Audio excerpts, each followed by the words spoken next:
Hello guys, this is Abhishek Agnihotria, your maths teacher, and I welcome you in Maths Planet from Springdale College, Pilibhit. कैसे हैं आप लोग? आशा करता हूँ सभी सही होंगे और अपना ध्यान रखें। जैसा कि धीरे धीरे spread of COVID is day by day increasing, so you should take care of yourself, alright, and do your study well at your home.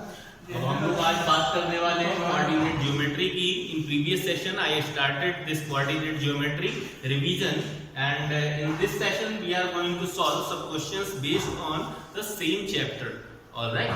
First is which of the following points lie on the x axis.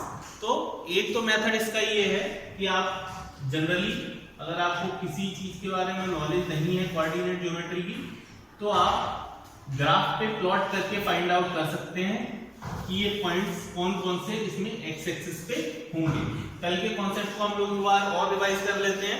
The plane which is divided by these two axis x and y in four parts, it's 2D plane is called Cartesian plane. इस graph वाले plane को क्या कहते हैं? Cartesian plane कहते हैं। And horizontal axis is called x x dash and vertical axis is called y dash. Okay, it is represented by y and it is represented by x. All right, now we can see here both the axis x and y divide complete Cartesian plane into four parts. Each of the four part is called a quadrant. ये क्या कहलाता है? Quadrant कहलाता है हर एक four part में से। तो पहला quadrant, first quadrant is this, and the coordinates lying in this quadrant are having sign plus plus, all right. Similarly, if we move from this side to this side, that is anti clockwise, तो हम लोगों को first quadrant यहाँ पे मिलता है, second quadrant ये वाला होता है, थर्ड क्वाड्रेंट यहाँ पे होता है, एंड फोर्थ क्वाड्रेंट कहाँ पे होता है? ये हम लोगों का फोर्थ क्वाड्रेंट होता है। यस, एक चीज याद रखें, अगर एग्जाम में पूछा जाता है which point lies in which of the respective quadrant, तो ऐसा नहीं है कि आप कहीं से भी वन स्टार्ट करके स्टार्ट कर दिया। इसकी एक डेफिनिट पोजीशन है, ये वाला ही फर्स्ट क्वाड्रेंट रहेगा और ये वाला सेकंड, ये थर्ड और ये fourth. Okay, this point at which x and y axis intersect each other, the point where x and y axis intersect each other, that point is known as origin point, and the coordinate of origin points are always 0 and 0. We can treat x axis as a number line, number line की तरह treat कर सकते हैं, जिसके left side के सारे number आप लोग कैसे लेंगे? नेगेटिव, एंड राइट साइड में पॉजिटिव नंबर्स लिए जाते हैं। In the same way if we talk about a vertical number line, इस तरह की नंबर लाइन की बात करें तो ऊपर जाते टाइम नंबर्स को प्लस में लिया जाता है, एंड नीचे आते टाइम नंबर्स को माइनस में लिया जाता है। तो ज्यादा टाइम वेस्ट किए बिना हम लोग आगे बढ़ते हैं इस क्वेश्चन की तरफ। ये सारे पॉइंट्स दिए हुए हैं आपको A B C D E F G H तक, ठीक है। ये सारे पॉइंट आपको बताना है which of the following point lie on the x axis, कौन से पॉइंट x axis पे लाई करेंगे। तो हम लोग इनकी पोजीशन आइडेंटिफाई करते हैं। फर्स्ट तो हम लोग यहाँ पे इसके कोऑर्डिनेट्स के लिए यहाँ पे पहले नंबर्स का स्केल को डिनोट करेंगे। 1 here, 2 here, 3 4 5 6 7 8 9. In this side, -1, -2, -3, -4, -5, -6. Okay. Now on y-axis, upper side is positive 1, 2, 3, 4, 5, 6, 7, 8, 9. In lower side we are taking negative integers, that is -1, -2, -3, -4, -5, -6. हम लोग देख रहे हैं यहाँ पे -6 के बड़ा कोई नंबर है भी नहीं, -6 ही सबसे बड़ा नंबर है, तो माइनस में हमें चाहिए, तो हम लोग उसके आगे नंबर्स नहीं लेते हैं। फर्स्ट कोऑर्डिनेट हम लोगों का दे रखा है 0,8, तो 0 जो फर्स्ट कोऑर्डिनेट ब्रैकेट के अंदर फर्स्ट डिजिट दिया होता है, जो वैल्यू x की है, वो हमें ये बताती है whether we have to move right side और लेफ्ट साइड। अगर वो पॉजिटिव है तो राइट साइड में मूव करना है और नेगेटिव है तो लेफ्ट साइड में। और सेकंड वाली वैल्यू ये वाली आपको ये बताती है कि आपको अपर साइड जाना है या लोअर साइड जाना है। कोऑर्डिनेट इज 0,8, तो 0 का मतलब ना आपको लेफ्ट जाना है ना राइट जाना है, और 8 पॉइंट है तो 8 मतलब आपको ऊपर की ओर जाना है, तो पॉइंट की पोजीशन कहां पे होगी, यहां पे, so it is representing point 0,8। आप लोग क्लियरली देख सकते हैं that is this point is lying on the y axis. ये किस पे आ रहा है, वाई एक्सिस पे। हमें आंसर में क्या बताना है, एक्स एक्सिस पे कौन से आने हैं पॉइंट। सेकंड पॉइंट लेते हैं 4,0। 4 का मतलब हम लोगों को जाना है राइट साइड में, इस साइड, और 0 मतलब ना ही ऊपर जाना है ना नीचे जाना है, so this point's position will be here 4,0। So clearly yes we can see here point 4,0 lying on the x axis. तो इसके सामने हम लोग टिक कर देते हैं, बाद में एक साथ में सारे पॉइंट्स एक ही आंसर में साथ साथ लिख देंगे क्लब करके। Next point is 0,-3। 0 मतलब ना लेफ्ट ना राइट, -3 मतलब लोअर साइड। पॉइंट क्या हो गया, 0,-3, ये इसकी पोजीशन हो गई है। आप लोग एक चीज का ध्यान रखें, जब भी आप पॉइंट्स को रिप्रेजेंट करते हैं तो उसके साथ में उसके कोऑर्डिनेट जरूर लिखा करें, जिससे एग्जामिनर को चेक करने में किसी तरह की कोई प्रॉब्लम ना हो और किसी तरह का कोई कंफ्यूजन क्रिएट ना हो। Alright, now we are moving forward towards next -6 and 0। -6 का मतलब हम लोग को लेफ्ट जाना है या राइट, लेफ्ट। -6 यहाँ पे आ रहा है, और 0 मतलब ना ऊपर जाना है ना नीचे जाना है, यही रहना है। तो -6,0 is the representation of this point. Okay, so clearly you can see here this point also lies on the x-axis. Okay, next point is 2,1, 2 right side में और 1 अपर साइड में, तो पॉइंट कहाँ पे, यहाँ पे मिलेगा हमको 2,1। ओके, नेक्स्ट इज -2,-1, -2 मतलब लेफ्ट साइड और -1 मतलब lower side, so the points position will be here -2, -1। Next is -1, 0, -1 मतलब लेफ्ट साइड और 0 मतलब ना ऊपर ना नीचे, तो ये पॉइंट भी हमें दिखाई दे रहा है -1, 0, ये पॉइंट भी हम लोगों को दिखाई दे रहा है कि x एक्सिस पे लाई करता है। नेक्स्ट पॉइंट इज 0,-2, 0 का मतलब है ना लेफ्ट ना राइट, और -2 का मतलब है लोअर साइड में। लोअर साइड में पॉइंट की पोजीशन हो गई हमारी ये वाली 0,-2। ओके, तो हम लोगों को यहाँ पे हम टिक देख सकते हैं, 3 पॉइंट्स पे हम लोगों को टिक मिले हुए हैं। So these 3 points are lying on the x axis. तो यहाँ पे कॉमन चीज हम लोगों को क्या दिख रही है, इसका y कोऑर्डिनेट 0 है, इसका भी ऑर्डिनेट 0 है, और इसका भी ऑर्डिनेट 0 है। So finally we can conclude that the coordinates having the value like x, 0 will be lie on the x axis। जिसका y कोऑर्डिनेट अगर 0 दिया है तो वो क्या होगा, वो आपका x एक्सिस पे लाई करेगा। It will be having position on x axis, ठीक है। और इसमें क्या होगा, अगर 0,y के फॉर्मेट में दिया हुआ वो सारे क्या होंगे on y axis, their position will be on y axis. तो हम लोग देख सकते हैं यहाँ पे ऐसे भी कोऑर्डिनेट आपको मिल जाएंगे, जैसे कि ये वाला है, ये वाला है, तो ये दोनों पॉइंट आप देखिएगा y एक्सिस पे ही मिलेंगे आपको। एक तो 0,2 और 0,2 and 0,-3।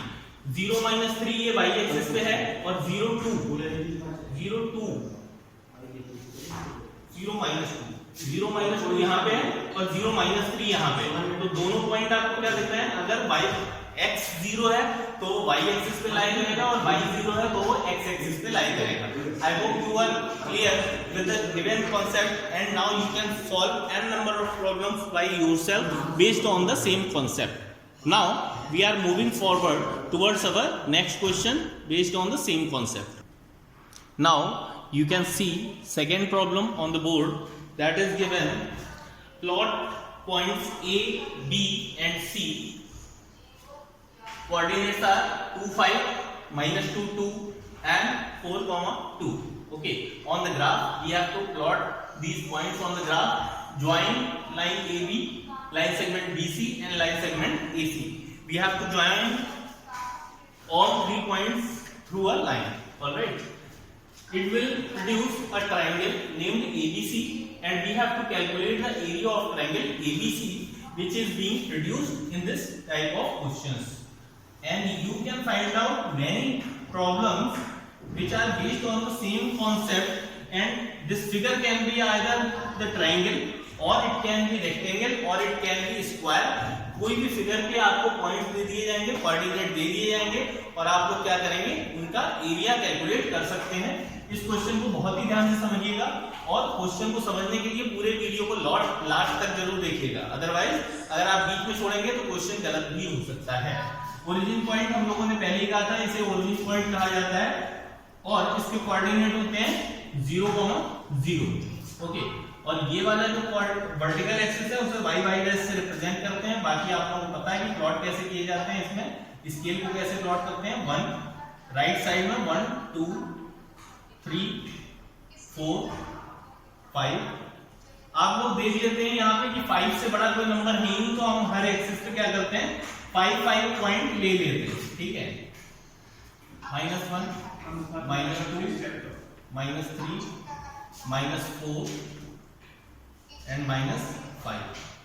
Here also in upper side we will take the positive numbers 1 2 3 4 5 and lower side will be negative 1 -2 -3 -4 and -5। तो ये तो हम लोगों का स्केल की प्लॉटिंग होगी ग्राफ के ऊपर में। इस कार्टेशियन प्लेन के अंदर अब आप लोगों को इन कोऑर्डिनेट्स को प्लॉट करना है, तो कैसे करेंगे। लास्ट क्वेश्चन में हम लोगों ने डिस्कस किया था कि जब भी कोई पॉइंट दिया होता है तो पहला वाला पॉइंट x की पोजीशन रिप्रेजेंट करता है और लास्ट वाला पॉइंट y की पोजीशन रिप्रेजेंट करता है। इसे आप ऐसे समझें कि पहला पॉइंट हमें बताता है कि हम लोगों को लेफ्ट साइड जाना है या राइट साइड जाना है, और दूसरा पॉइंट हम लोगों को बताना है हम लोगों को लोअर साइड जाना है या अपर साइड जाना है। ऑलराइट, तो फर्स्ट वाला हमारा दे रखा है 2,5, तो 2 किस साइड जाना है, प्लस में है राइट साइड जाना है और 5 अपर साइड। तो 2 से और इस 5 के सामने परपेंडिकुलर हम लोग डाल देते हैं इस तरीके से और इसे ज्वाइन कर देते हैं। ठीक है, तो ये आपका पॉइंट जो है वो क्या हो गया, पॉइंट को A से रिप्रेजेंट किया गया और इसके कोऑर्डिनेट क्या है। सेम इसी टाइप से आप लोग अपने नोटबुक्स में भी नोट करेंगे, पॉइंट का नाम और उसके कोऑर्डिनेट जरूर लिखें जब भी इस टाइप का प्रॉब्लम आता है। Alright, next is point B, that is -2 and 2। -2 का मतलब लेफ्ट साइड में -2 एंड 2 कहां पे मिल रहा है, ऊपर साइड में। तो हम लोग यहाँ पे पॉइंट को करके रिप्रेजेंट और यहाँ से परपेंडिकुलर्स डाल देते हैं, इससे हमें इसकी पोजीशन पता चल जाती है। It is point B and the coordinates are -2, 2। Okay, now third point is 4, 2। 4 is in right side and 2 is upper side। तो 2 से लेके और यहां तक आप लोग क्या करते हैं, एक परपेंडिकुलर डाल देते हैं और यहां से यहां तक एक परपेंडिकुलर डाल देते हैं। तो ये सारे क्या हो गए, आपके कोऑर्डिनेट के रिप्रेजेंटेशन हो गए ग्राफ पे। ठीक है, नाउ आगे क्या इंस्ट्रक्शन दिया गया, join points AB, BC and AC। Okay, तो हम लोग पॉइंट्स को आगे देखते हैं। इन्हें A को B से ऐड करना है, तो यहाँ स्ट्रेट लाइन से ऐसे करके ऐड कर देते हैं। B को C से ज्वाइन करना है, तो B को C से हम लोगों ने ज्वाइन कर दिया और C को A से ज्वाइन करना है। Now we can clearly see that here is a figure of triangle which appears here. मैं डबलिंग कर रहा हूँ लाइन की, जिससे आपको क्लियर दिखाई देने लगे, लेकिन आप लोग एग्जाम में ऐसा कुछ नहीं कहेंगे। ठीक है, आप लोगों को एग्जाम में पेंसिल को बहुत ही शार्प रखना है, कोई भी डबलिंग नहीं दिखनी चाहिए, अदरवाइज क्वेश्चन में एरर भी आ सकती है। ओके, अब हम लोगों को पता है यहाँ पे जो भी इंस्ट्रक्शन दिया गया उसे फॉलो करते हैं। Join AB, BC and AC। AB, BC और AC को हम लोगों ने कर लिया है, सॉल्व ज्वाइन कर दिया है। अब हम लोगों को क्या करना है, calculate the area of triangle ABC। Triangle के एरिया का फॉर्मूला आप लोगों को याद होना चाहिए। What is the area of triangle, area triangle ABC, area triangle ABC equal to half into base into height, half into base into height. ठीक है, आप इसे ऐसे भी कह सकते हैं। अगर हम हाइट अगर निकालनी है तो A पॉइंट से हम लोग क्या करेंगे, यहां तक एक परपेंडिकुलर ड्रॉ कर देंगे। तो ये अगर इस पॉइंट को हम लोग M मान लें, तो AM क्या हो जाएगा, इसका हाइट हो जाएगा, ओके। और बेस क्या हो जाएगा, बेस हो जाएगा BC। तो यहाँ पे हम लोग वैल्यू पुट कर देते हैं 1/2, base is BC, base is BC and height is AM। तो हम लोगों के पास अगर BC और AM की वैल्यूज आ जाए तो हम लोग क्या कर सकते हैं, इसकी वैल्यू फाइंड आउट कर सकते हैं, ठीक है। तो देखते हैं 1/2 तो एक कांस्टेंट वैल्यू है, तो इसे ऐसे ही लिख देते हैं। BC की लेंथ हम लोग कैसे निकालते हैं, BC की लेंथ निकालने का सबसे सही तरीका है कि आप 0 से लेके इधर तक ये पूरा इस पॉइंट की डिस्टेंस ऐड कर लीजिए। इस एक्सिस से यहां तक की डिस्टेंस कितनी हो रही है, 2।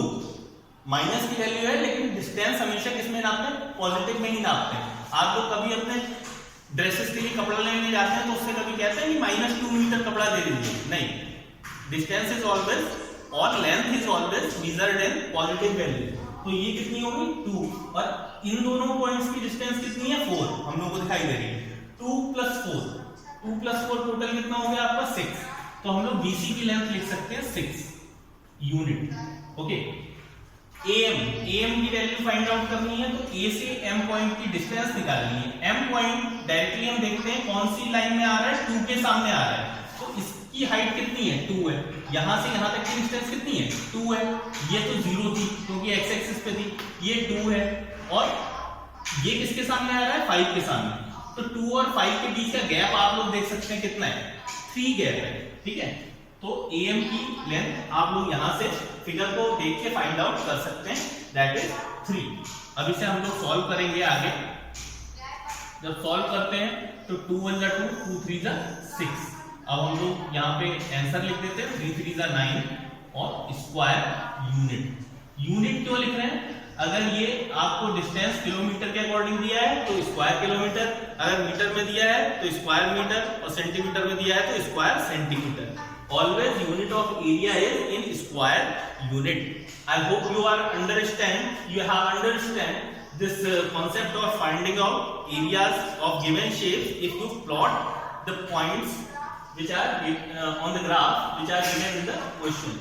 अब हम लोग एक इम्पोर्टेंट टॉपिक और एक इम्पोर्टेंट पॉइंट इस टाइप के क्वेश्चन के लिए डिस्कस कर लेते हैं, जो हमेशा आप लोग कंफ्यूजन की वजह से कभी-कभी मिस्टेक करके आते हैं एग्जाम में, ठीक है। जैसे आप लोग एक ट्रायंगल यहाँ पे देख सकते हैं, suppose here is a triangle A, B and C, ठीक है। तो अगर आपको मान लीजिए आप लोग हमेशा जब भी फिगर को ड्रॉ करते हो तो नीचे वाली लाइन को बेस मान के चलते हो। बेटा ऐसा कुछ भी नहीं होता है। स्टूडेंट्स जो भी मेरे वीडियो को देख रहे हैं इस बात को हमेशा ध्यान रखें कि नीचे की ओर जो लाइन होगी वही हमेशा बेस होगी, ऐसा कोई कंपलसरी नहीं है। ये वाली लाइन भी बेस हो सकती है और ये वाली लाइन भी बेस हो सकती है। Many of the time length of AC is given here 6। अब आपको AC दे रखा है, आप कहते हो BC होता तो हम इसे बेस मान लेते। बेस आप किसी को भी ले सकते हैं, लेकिन डिफरेंस क्या होगा देख लीजिए। अगर आप इसे बेस लेते हैं तो उसके करस्पॉन्डिंग आपको हाइट जो है वो A पॉइंट से परपेंडिकुलर डाल के लेनी पड़ेगी। ध्यान से सुनिएगा, बेस अगर BC को लेते हैं तो हाइट हमेशा A से परपेंडिकुलर डाल के निकाली जाएगी, जैसा कि हमने यहाँ पे किया था। BC को बेस लिया था और AM को परपेंडिकुलर माना था। अगर आप AC को बेस लेते हैं, AC को बेस लेते हैं तो B पॉइंट से AC के ऊपर जो परपेंडिकुलर होगा इसको आपको हाइट लेना पड़ेगा, ठीक है। और अगर आप AB को बेस मानेंगे तो C पॉइंट से जो नेक्स्ट लाइन के ऊपर परपेंडिकुलर पड़ेगा उसका वो हाइट मानी जाएगी। ये वाला बेस तो ये वाली हाइट, ये वाला बेस तो ये वाली हाइट। तो हम लोग 3 फॉर्मूला यहां से ड्रॉ कर सकते हैं। We can write down 3 formulas from here. Area equal to area triangle लिख देते हैं यहां पे। Area of triangle equal to half into, अगर BC को ले रहे हैं बेस BC इनटू AM। अगर हम लोग बेस ले रहे हैं AC को हाफ इनटू AC इनटू, अगर AC को बेस ले रहे हैं तो BN लेना पड़ेगा, BN। और अगर हम लोग AB को बेस ले रहे हैं तो हम लोगों को हाइट इसके करस्पॉन्डिंग मतलब PC लेना पड़ेगा। Okay, so by applying any of these formulas you can find out area of triangle if the question is given in the same time. Okay, so guys, this is all for this session, and I hope you are clear with this method of solving the question, and you will solve many sums at your home. And if you like this video, please click on the like button, and if you are new in this channel, then please subscribe the channel for watching our upcoming videos. Till then, take care. Thank you.